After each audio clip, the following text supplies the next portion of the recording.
Hi everyone, this is Jim. Welcome to this postmortem of my Blitz game number 754. I had the white pieces and kicked off with c4, the English opening.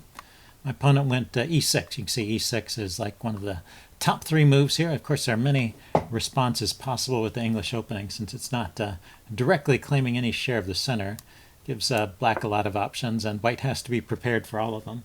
And many times white has the option of just playing d4 and going into some kind of queen's pawn opening, but I want to stay in English lines, which I think knight to c3 and g3 are the moves that would keep you primarily in English lines. Maybe knight f3 too. Anyway, I went with g3 and he went with d5. So I guess that was the idea of the e6 move, preparing for d5.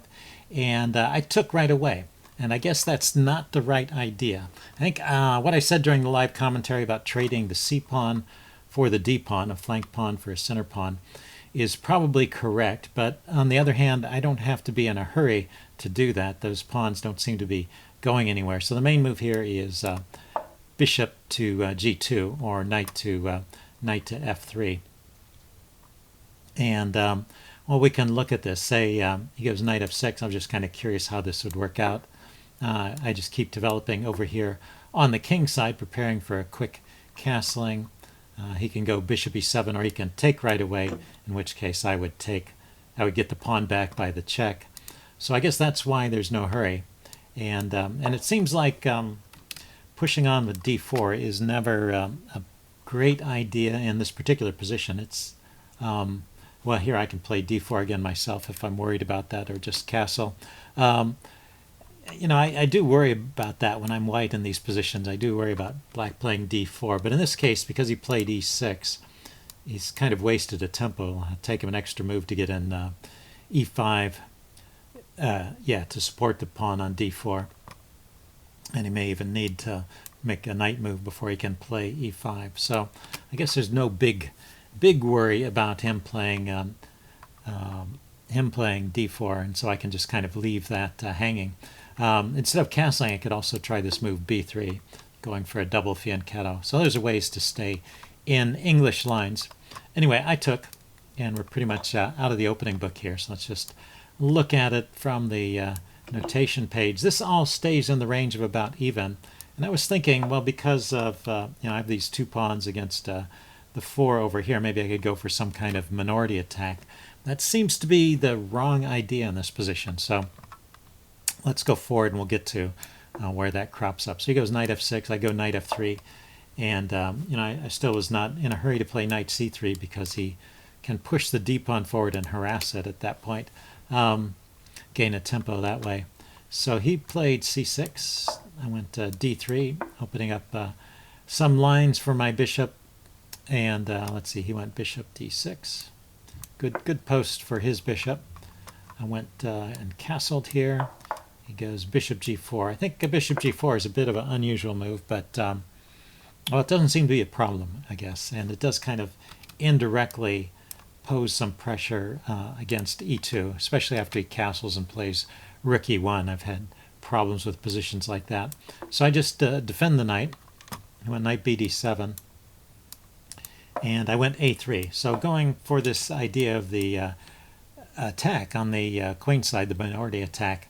But as I said earlier, it seems that it's not the right idea in this position. The chess engine is saying just settle down, go for b3, get your bishop developed, get your rook in place. I think the attack is not properly prepared, and especially this bishop on d6 is doing a good job of exerting pressure along this diagonal. So he just castles here. I play b4. And now he's really not taking advantage of his position, but what he could play right away is a5. And that's kind of an annoying move. He's even threatening to take because my rook is not defended there. So that is advantage to black. So I've misplayed this. I really needed to play something else besides a3 and b4. It's just not working in this particular position. And even a couple moves later, let's see, the game continues. So he goes knight e5. He didn't take advantage of my mistake, but just continued with central play, giving me a chance to organize my pieces a little bit. Bishop b2, goes rook e8, go rook c1. And now he starts to take off pieces. Knight takes f3, I take back. And now bishop takes f3. This seems to be his first real mistake, although he's also neglected this opportunity. This was his last chance. And even here, it seems like a5 is a good move. If I push the pawn forward, he can just take it. So I'm not really set up to support that. Well, the chess engine says play rook to b1 here. So it seems that I've just kind of misplaced my pieces if I've tried to set up this attack.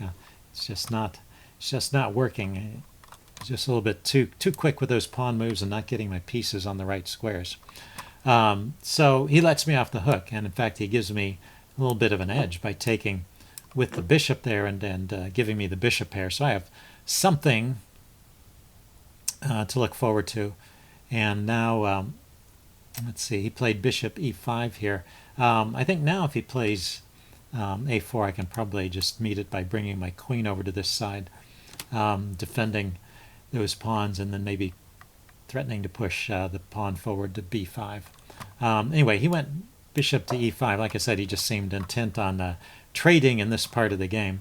But now these trades are all okay for me, although it did get rid of my bishop pair advantage. But I have a little more space, and I go with queen b3 over here to the queen side, and he went a6 to stop my pawns from rolling. Let's see, I went a4, and then he went b5, which just gives away the game by giving up that c6 pawn. But, well, if he had tried something different, well, the chess engine actually gives h6 as a move here. Seems like kind of a waiting move to me. It doesn't seem to be doing a whole lot, but maybe it's going to support his rook over here or something like that. Hard to say. I mean, I don't have a piece that I can put on that g5 square, so it's hard to say what h6 does. It does give his king some lift. But anyway, if he plays that and I try to push on with the minority attack, he has a nice defense here with queen to b6, kind of pinning that pawn. And let's see, well, if I try to unpin by defending my queen, that he can take, and then he can push the c pawn forward, and then it's actually best for me just to drop the rook back before he plays d5, or is that, yeah, d5 there, which would also defend. He's got the rook defending this way as well as the queen defending that way. So just doubling on the c file doesn't net me anything. So this appears to be a position which is okay for both sides, but the point is I didn't really get anything out of my minority attack. I didn't manage to create any weaknesses that I can exploit here. So it'd be a long game from that point. He ended the game rather quickly by playing b5. And now the rook on the c file is actually doing something useful. And unlike some games, I actually noticed when he left the pawn hanging. And so the rest of this is pretty routine. I don't think he ever got back into the game. Let's see, he offered more trades, which is probably the wrong idea, but I thought, well, I can actually win some more material. Let's see, he took here, distracting my queen a bit, so that defended that pawn for the moment.